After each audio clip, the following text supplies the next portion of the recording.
Hi friends, કેમ છો? ફરીથી આવી છું તમારા માટે એક નવી રેસીપી જેનું નામ છે રોટલીના બન પીઝા. તો ચલો હું તમને દેખાડું એની અંદર નાખવાના વસ્તુ. આ છે રોટલી, આ છે કેચઅપ, આ છે મસાલો એનો, અને આ છે ચીઝ. હવે હું તમને દેખાડું આ મસાલોની અંદર કારણ કે નાખ્યું છે આપણે કોર્ન.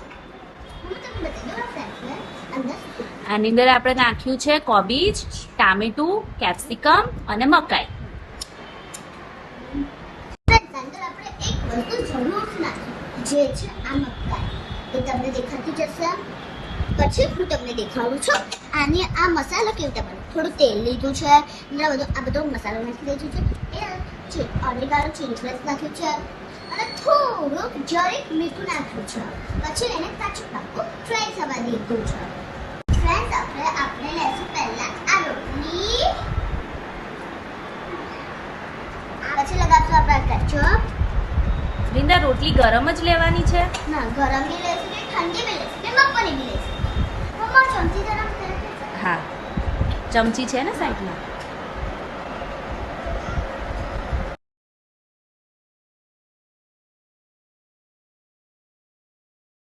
પછી અંદર આપણે લગાવશું આ મસાલો.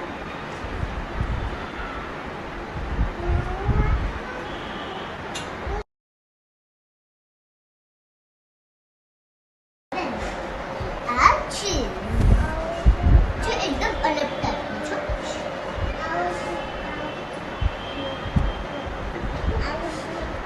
પછી આપણે લગાવશું આ એક અજીરું. પછી આપણે આ બધું સેમ ટુ સેમ લગાવવાનું. પીહુ, તું શું કરે છે? તું વૃંદાના હાથના પીઝા ખાઈશ? કેમ? તો શું ખાઈશ તું? શાક રોટલી.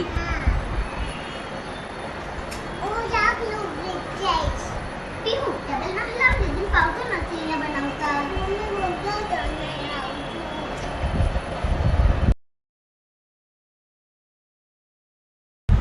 પછી અંદર આપણે લગાવશું આ મસાલો. પીહુ ટેબલમાં ખસાડો.